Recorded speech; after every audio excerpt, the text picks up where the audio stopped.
better insurance.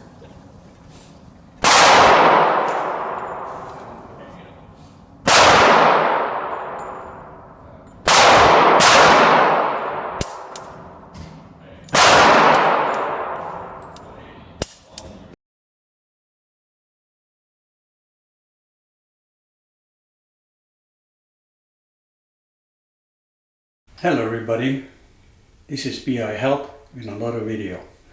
This time we're going to be discussing the perils of self-defense shooting.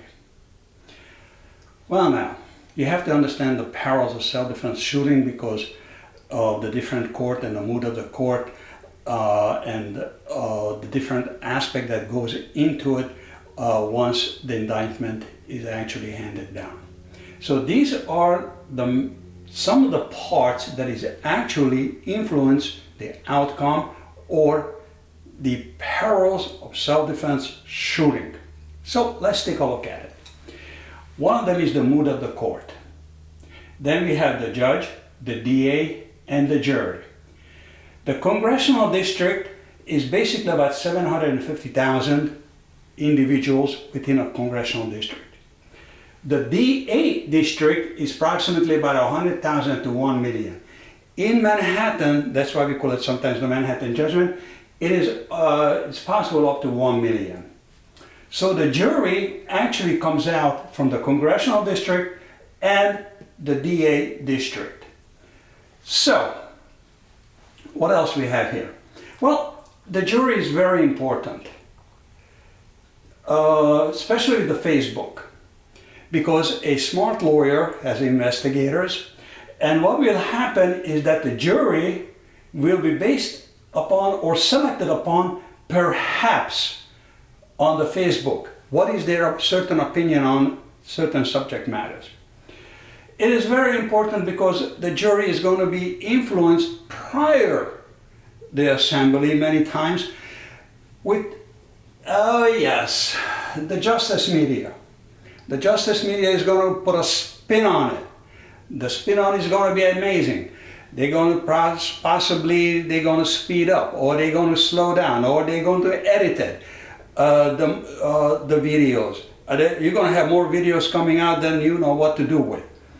The simple reason is today, everybody wants to be in a TikTok. And then what happens is they rather call TikTok, or are they going to be calling 911? No, they're going to be recording it and they're going to put them on TikTok. So hopefully that their video is going to go viral.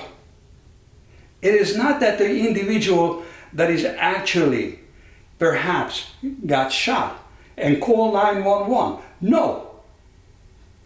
What they are doing is they're recording it. I mean, to me that's a little bit well, I don't want to say it because this is a YouTube video. So the DA actually hammers, for example in Manhattan, that a gun is actually a privilege, an incredible privilege in Manhattan. And actually in Manhattan, in the jury is actually hammered into their heads before it's even assembled. Well, that's a separate issue. So, but the outcome and the influence. The judge is very important also. Why? Because when the jury is going to convey at the end of a trial and they're going into deliberation, he has to instructions to the jury. The instructions usually to the jury may sound something like this. The defendant do everything in his power to avoid the deadly self-defense use, or use of deadly self-defense. Whoa. That's a key term right there. Possibly. Could he have done something else? And in the Manhattan justice, that's exactly what's going to happen. Then you have another aspect of it, it's called a clean hand, the instigator and a provocation. You cannot be an instigator or a provocation. What do I mean by that? Let's say you're in a bar It's very common to go to the bar. You go to the bar, you have a couple of drinks, and this gentleman is sitting at the bar, and you nod your head, how you doing? And he says, don't bother me, I'm having a day. Okay, that means just don't bother the gentleman. Don't try to be a psychologist, because it may not end well. Don't be a psychologist. You're not a psychotherapist in a bar. Yeah, I have seen it. So, don't be an instigator or a provocator. Once that's done, don't go home. Go back, because you wanted to be a psychotherapist. Go home, get your gun, go back, because now you just forfeited your right for self-defense. Don't do it. Just don't do it. Leave it alone. Let it go. Don't go home for a gun. Don't go back. Don't do it. It's not a good idea, because you're going to go to jail. Proportional, man and a woman, or multi-attackers. Well, the man and the woman, the proportionality is being disappearing quite a bit today. For example, if you really look at the marathon between a man and a woman, the world record. The world record is, matter of fact, it was just broken by a woman, 2 hours and 10 minutes. Back in the 1980s, 1990s, if you were a marathon runner, you're a woman. If you're a 2 hour and 30 minutes runner, you're basically considered a world-class runner. For the male, amazingly, it was about 2 hours and 15 minutes. But now the male is actually under 2 hours. So the 15 minutes still exists between a man and a woman. I'm talking about strength-wise. No, I disagree with fighting in a ring between a man and a woman, or mixed matches. I mean, no, I don't. If you, no, don't do that. So the proportionality between a man and a woman, obviously, it's actually on a woman's side. Multiple attackers, that's a separate story. Let's say you're in a staircase, and in a staircase you have a up and a low, and two individuals at the bottom and two individuals at the top. One has a knife, one of a baseball bat, and a chain, God knows what, and perhaps one of the individual has a hand, but you don't really see it because it's in a pocket. Make believe that he has a gun. Now if you're a great shooter, and you're in a competition shooter also, obviously you can shoot your way out of it. That's multiple attackers, proportionality thrown out on the window. But you have to make sure that you're a great shot, okay? So that, and use your head and use your brain. Another portion of it is duty to retreat on the street. There are some jurisdictions that you have to retreat from on the street. Make your most effort to retreat, providing you can safely. That's the key term. Providing you can do it safely. In the castle doctrine, in the United States, there's no such thing as duty to retreat. Yes, when you shoot the individual, make sure that it's inside the house, preferably. Inside. And if you do shoot it and a person runs out, hopefully the DNA actually stays in the house. Let's say some portion of the body. Now, ability and opportunity is your next one. The predator and the prey. We discussed it here on the staircase. Predator and the prey.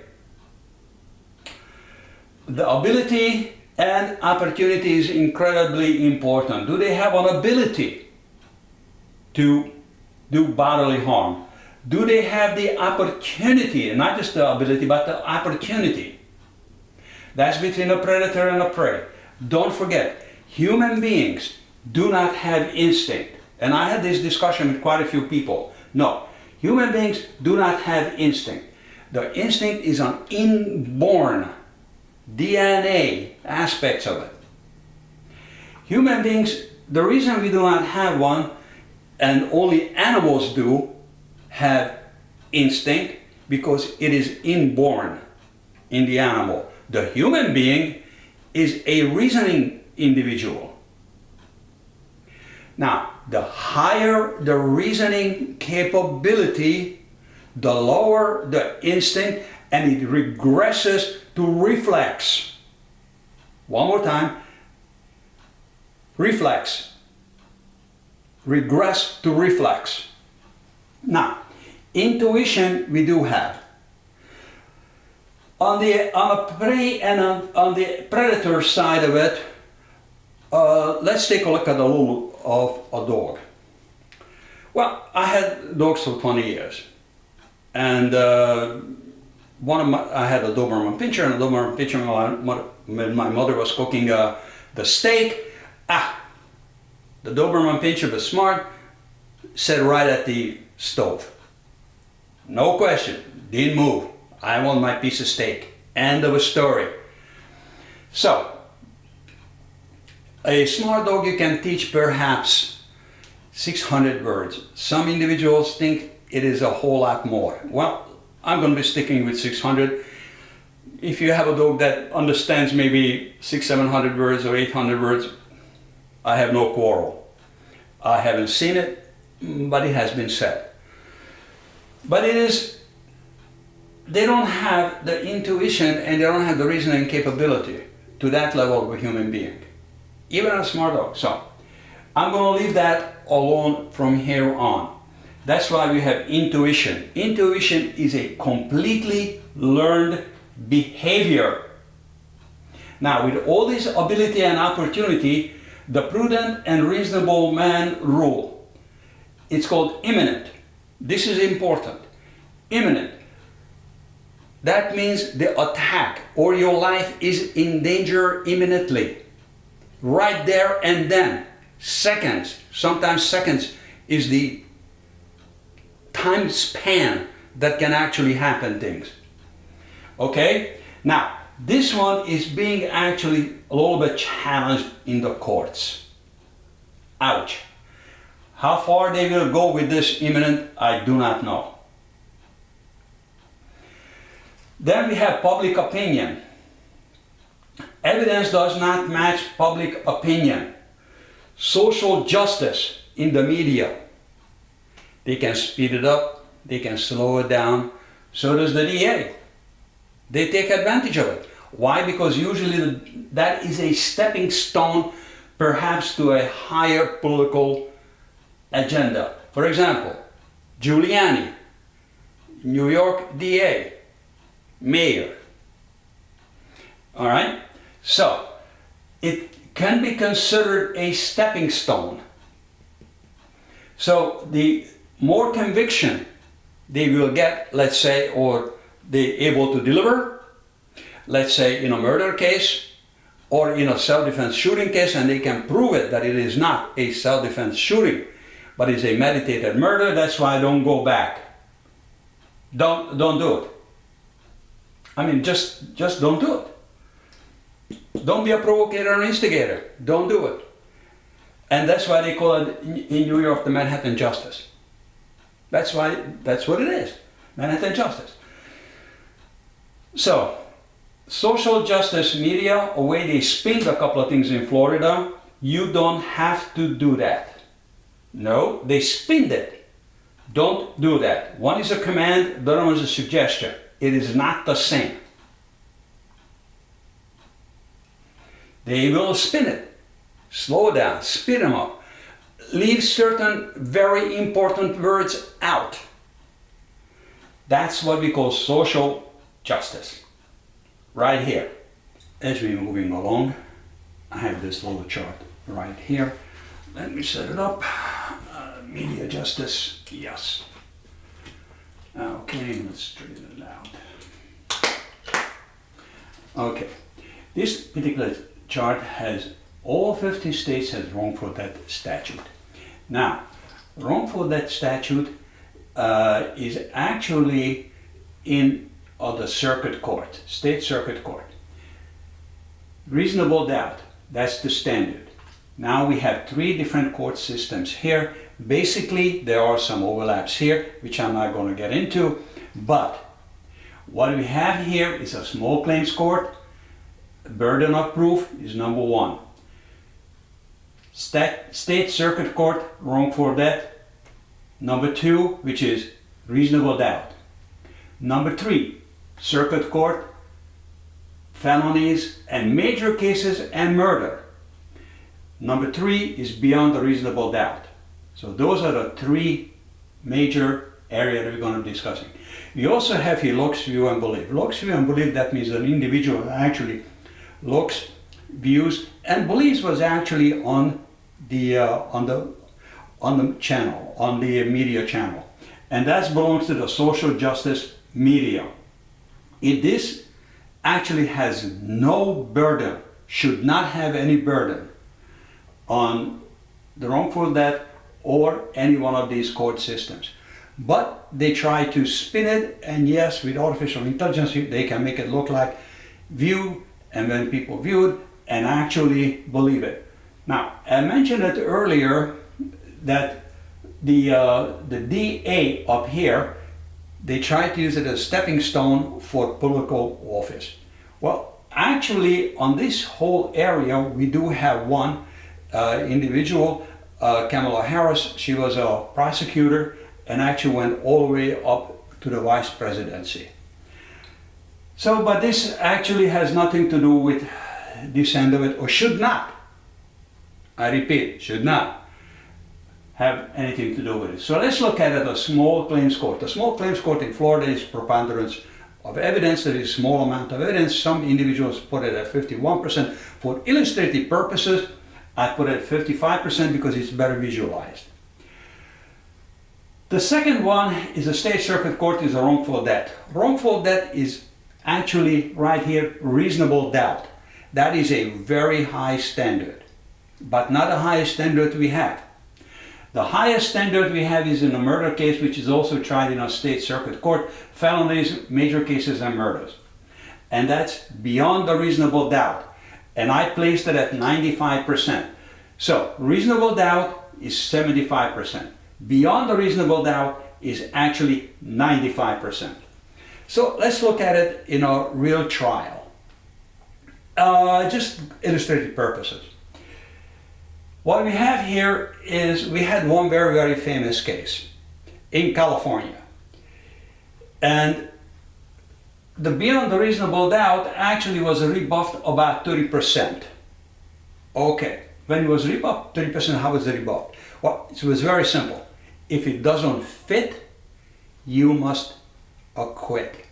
And it was an incredible, brilliant rebuff of the state murder case. And from then on, the whole entire case just fell apart on the state side, completely, which was absolutely brilliant. And I followed that case in the media as much as possible. I mean, I was actually on it. So because it was only rebuffed 30%, all 50 states have wrongful death, and yes, he was convicted, which is actually a financial burden. That individual was actually convicted on a financial burden because he was not able to prove from anywhere from all the way up to 50%. So let's look at this a little bit closer. What does that mean? 50%. If you're only able to rebuff it at 30%, wrongful death can play a role in there. But if you're more than 50%, wrongful death case will not come into the picture. So how is that done? Well, let's say 3 o'clock at night, they break into your house. You have 4 individuals. Well, you shoot one of them, survives. One of them actually dies, either on premises or outside or actually in the hospital on the way. The conviction comes down because the ham sandwich burden, you are actually in the criminal court system. Now, on the state side, the proof is actually on the state. beyond a reasonable doubt. On a self-defense shooting is actually reversed. The burden of proof is upon you, that you had actually no other choice, but you are in your right to use deadly force. When they break in 3 o'clock in the morning, I mean, they're not coming for church collection. You know? I mean, just let's be honest about it. So, that's why I bring that up. It's a hypothetical situation. So what happens if you're able to rebuff that whole idea? 50% wrongful death will not actually come into the picture. It will be completely rebuffed. So that the burden of proof is actually reversed. The burden of proof is actually upon you, not upon the state, that you had no choice but. There were some other cases actually in other statutes, not just only in a self-defense case, that the burden of proof is upon you. Actually, also in disability cases, many times in disability cases, actually the burden of proof is upon you, which I will not touch. I just only mention that. So Locke's view and belief system. Belief is actually terminology of the belief system. Is you accepting it without proof or without scrutiny. That's the definition of the belief system. And a lot of individuals fall into this particular trap. You cannot fall into this particular trap, especially in the murder cases or in a self-defense shooting. No, you cannot fall into this particular trap right here.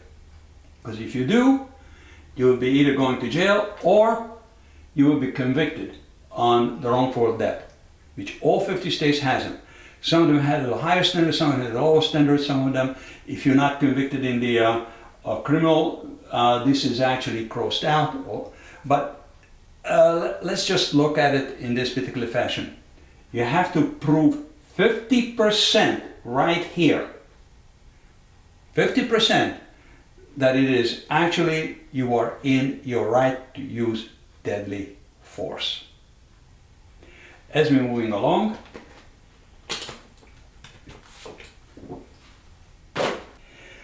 gun modification. All right, I'm going to take out my gun. This is a loaded gun. It is not empty. So, what are the modification? Modification, optical sights. Optical sights are okay because it's just about everywhere. Optical sights. Now, what about trigger pull? The trigger pull and a hammer. Well, you can actually put a lighter trigger by changing the hammer spring. Well, if you have very sensitive, that you can explain, but leave it alone if you can. If you can't, then go to a reputable gunsmith, a very reputable gunsmith, and have the spring changed here. If the curvature of the trigger right here, curvature, it is actually more curvature than your fingers can handle, yes, you can place a flatter trigger in there. Now, be careful, okay? Lights up here. I don't like lights here. The reason for that I don't like lights is that I was in a situation. And wherever you point a gun, that's where the light is going to go. Now, I like the light in my hand. The reason for that, I was in the apartment and we had to remove an intruder in the apartment. Actually, it was a squad. Actually, it was an older lady. So I had a light in my hand, and what happened is I didn't point a gun at her, and I just asked, do you have a gun on you? Do you have a weapon? Anything? And I shined the light on her. So this way I didn't have to point a gun at her. And I said to her, I don't want to point a gun at you. So when I checked the apartment, what happened was I found a lot of food there. I said, uh-oh. So she was a squatter, she was a homeless person. I said, okay.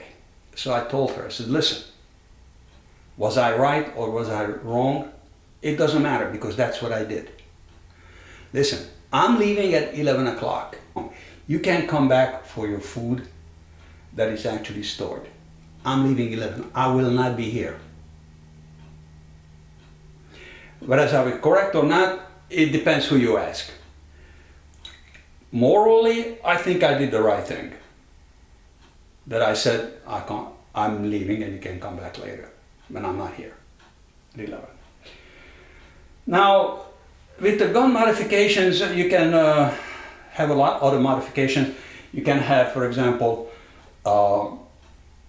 trigger, not just only the trigger, but also the firing pin. Don't Mickey Mouse with that.